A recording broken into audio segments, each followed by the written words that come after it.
Hello students, आप सभी का वंस अगेन मोस्ट वेलकम है भाई गौरव क्लासेस में। और स्टूडेंट्स, आज की वीडियो में हम स्टार्ट करते हैं एक्सरसाइज 3.6। जो हमारे पास एक्सरसाइज है बेटा, उसका क्वेश्चन नंबर सेकंड का फर्स्ट वाला पार्ट। तो देखिए चलिए, सबसे पहले जो है वो क्वेश्चंस को एक बारी बच्चा रीड करते हैं और देखते हैं क्वेश्चन आपसे क्या बोलना चाह रहा है। इसने क्वेश्चन में कहा, Ritu can row downstream 20 kilometre in 2 hours and upstream 4 kilometer in 2 hours. Find her speed of rowing in still water and the speed of current. इसका क्वेश्चन का बेटा हमें मीनिंग जो है वो सबसे पहले मीनिंग समझेंगे। हमें इस क्वेश्चन में सबसे पहले दो वर्ड समझने हैं। सबसे पहला वर्ड है डाउन स्ट्रीम और दूसरा वर्ड है बेटा अपस्ट्रीम। एक तो है डाउन स्ट्रीम वर्ड और दूसरा है अपस्ट्रीम वर्ड, और एक है ये स्टिल वाटर के अंदर जो स्पीड होती है, किसी भी करंट की जो होती है वो स्पीड होती है। तो चलिए स्टूडेंट्स, इसको समझाने के लिए मैंने एक छोटा सा जो है वो डायग्राम ड्रॉ करा है। इस डायग्राम से समझते हैं। ये हमारे पास मैंने जो है ये डॉटेड से जो बनाया, ये वाटर बनाया है, और इस वाटर के साथ साथ ये जो है मैंने छोटी सी क्या बनाई है बेटा, एक बोट। तो अब इसी से हम जो है सबसे पहले समझते हैं कि डाउन स्ट्रीम क्या होता है, और डाउन स्ट्रीम के साथ साथ हमारे पास जो है वो अपस्ट्रीम से क्या होता है। तो सबसे पहले डाउन स्ट्रीम समझते हैं। अगर हमारे पास वाटर है तो सीधी सी बात है, वाटर जो है वो किसी ना किसी डायरेक्शन में जो है वो फ्लो करेगा। तो देखना, मैंने मान लिया ये जो वाटर है बेटा वो इस डायरेक्शन में जो है वो फ्लो कर रहा है। क्या कर रहा है? ये फ्लो कर रहा है, यानी कि रोविंग कर रहा है ये। अब ये जो है ये वाटर है, और वाटर को जो यहाँ पर नाम दिया बेटा वो करंट, धारा की फॉर्म में इसमें करंट में नाम दिया जाता है इसको। ये तो देखना, अब ये जो वाटर है, ये वाटर जो है वो इस डायरेक्शन में जो क्या कर रहा है वो फ्लो कर रहा है। अब ये मेरे पास जो है वो बोट है। अगर बोट जो है इस फ्लो के, यानी कि जिस साइड, जिस डायरेक्शन में हमारे पास जो वाटर जो है वो क्या करा, फ्लो करा है, तो अगर इसी के साथ साथ चलेगी तो इसकी स्पीड क्या होगी? स्पीड बेटा इसकी कंडीशंस के अकॉर्डिंग जो होगी वो प्लस होगी। इसका मीनिंग मेरे पास ये है, सपोज करो मैंने इसकी स्पीड x मानी और बोट की स्पीड क्या मानी, y। तो अगर ये सेम डायरेक्शन में फ्लो करते हैं तो वहां पर स्पीड जो होती है वो क्या कर दी जाती है बेटा, ऐड कर दी जाती है। और याद रखेंगे सभी स्टूडेंट्स, यही जो कंडीशंस होती है, इसी कंडीशंस को बोला जाता है क्या, डाउन स्ट्रीम कंडीशन। तो डाउन स्ट्रीम कंडीशंस कौन सी हुई? जिस डायरेक्शन में वाटर फ्लो हो रहा है, अगर उसी डायरेक्शन में जो है वो कोई भी मैन या कोई भी बोट जो है वो क्या कर रही है, फ्लो करती है, तो उसी को बोला जाता है क्या, डाउन स्ट्रीम कंडीशन। और डाउन स्ट्रीम के साथ साथ दूसरी आती है क्या, अपस्ट्रीम वाली कंडीशन। तो बेटा अपस्ट्रीम वाली कंडीशंस कौन सी होती है स्टूडेंट्स? अपस्ट्रीम कंडीशंस जो होती है वो कंडीशंस होती है अगर हमारा वाटर जो है वो इस डायरेक्शन में फ्लो कर रहा है, और अगर हम बोट को जो है वो इसके अपोजिट डायरेक्शन में फ्लो कराएं, यानी कि अगर वो इस तरीके से अपोजिट डायरेक्शन में फ्लो करी, तो ये होगी मेरे पास क्या, ये होगी मेरे पास स्टूडेंट्स इसकी कौन सी कंडीशंस, ये होगी इसकी अपस्ट्रीम कंडीशन। तो चलिए स्टूडेंट्स, अब इसको जो है वो एक बारी सोल्व करना शुरू करते हैं। मैं मान लेता हूं इसके अंदर मैंने लिया है भाई लेट, मैंने मान लिया लेट हर स्पीड, और हर स्पीड किसकी, ऋतु की स्पीड, क्योंकि ऋतु जो है वो एक बार डाउनस्ट्रीम कंडीशंस में है और एक बार जो है वो अपस्ट्रीम कंडीशंस में। तो मैंने लिख लिया let her speed, let her speed, उसकी जो स्पीड है ऑफ रोविंग, कौन सी, of rowing in still water, in still water, उसकी जो स्टिल वाटर की जो स्पीड है वो मैंने मान ली कितनी students, x kilometre per hour. कितनी मानी? x kilometre per hour. उसकी जो स्टिल वाटर के अंदर स्पीड है वो कितनी मान ली मैंने, x। स्टिल वाटर का मतलब स्टूडेंट्स ये है, अगर ये वाटर जो है वो किसी भी डायरेक्शन में फ्लो नहीं हो रहा है, सिर्फ ठहरा हुआ पानी है, तो उसमें मैंने मान ली उसकी जो स्पीड है वो कितनी है, x किलोमीटर पर आवर है। अब स्पीड मान लेते हैं करंट की भाई, let the speed of current, let the speed of current, current यानी कि जिस डायरेक्शन में वाटर जो होगा वो फ्लो होगा उसकी स्पीड मैंने मान ली कितनी भाई है, मैंने मान ली यहाँ से y किलोमीटर पर आवर।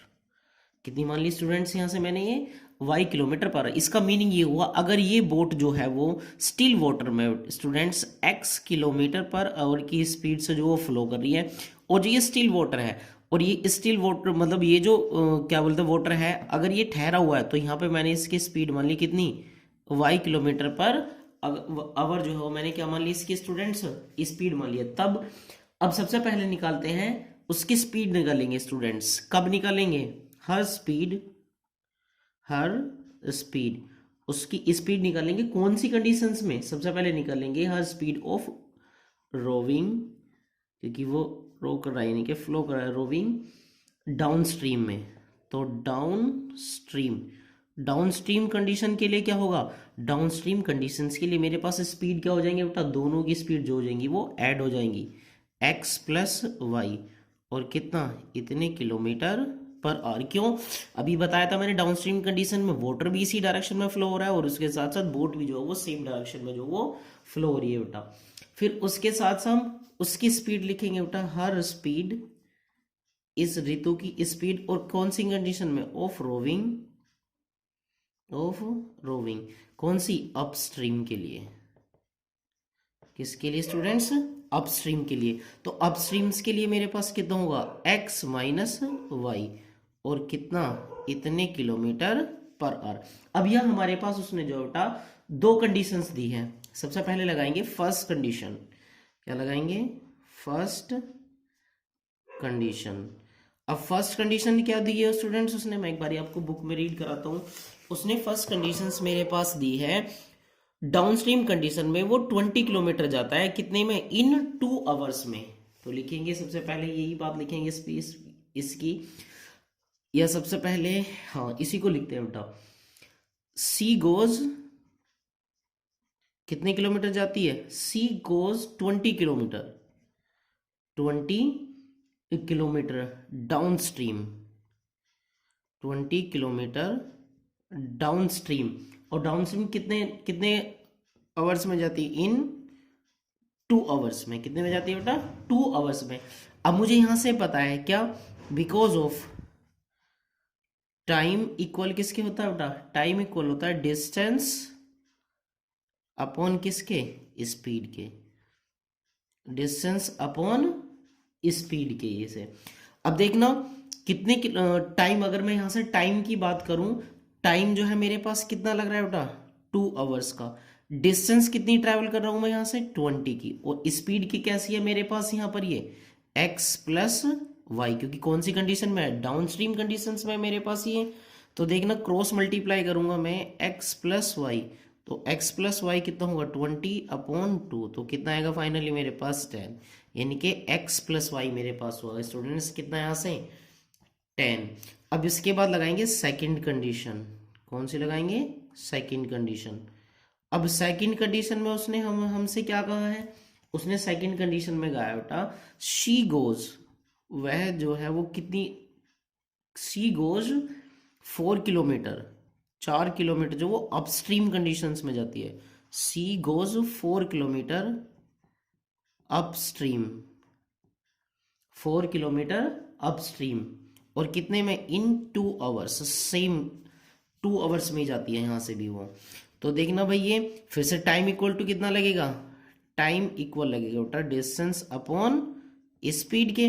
अब टाइम मेरे पास कितना है, फिर से 2 आवर्स ही है, डिस्टेंस कितनी है मेरे पास यहाँ पे इस बार 4 है, और स्पीड कितनी है मेरे पास यहाँ पे, स्पीड है x माइनस वाई। तो finally x minus y equal होगा 4/2, 2 2 जा 4, तो कितना हुआ यहाँ से 2, और ये हुई मेरे पास स्टूडेंट्स इस कौन सी कंडीशन सी है, इसकी सेकंड कंडीशन। अब मुझे क्या करना है, इक्वेशन नंबर फर्स्ट और इक्वेशन नंबर सेकंड दोनों को सोल्व करके जो वो क्या निकालनी है, x और y की वैल्यू निकालनी है। तो मैं क्या करूंगा, इक्वेशन फर्स्ट प्लस और इक्वेशन सेकंड दोनों को क्या कर दूंगा स्टूडेंट्स, ऐड कर दूंगा। तो देखना x प्लस वाई इक्वल किसके हुआ 10 के, और x माइनस वाई इक्वल किसके हुआ 2 के। अब दोनों को ऐड करेंगे तो प्लस वाई से minus y cancel out, x और x कितना हुआ 2x, और 10 प्लस 2 कितना हुआ 12, और 2 6 जा 12, तो x की वैल्यू कितनी हुई मेरे पास यहाँ से 6।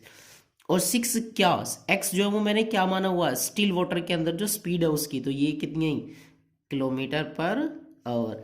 और यही वैल्यू मैं अब कहाँ पुट कर दूं, इन इक्वेशन नंबर फर्स्ट में पुट करते हैं, इन फर्स्ट। इसको जब मैं फर्स्ट में पुट करूंगा, देखना फर्स्ट है मेरे पास स्टूडेंट्स x प्लस वाई, और x प्लस वाई कितना है 10, x की वैल्यू कितनी है 6 प्लस वाई, और इक्वल किसके हुआ 10 के। तो y की वैल्यू कितनी होगी स्टूडेंट्स मेरे पास यहाँ 10 माइनस 6, तो y इक्वल कितना हुआ यहाँ से 4 किलोमीटर पर आवर।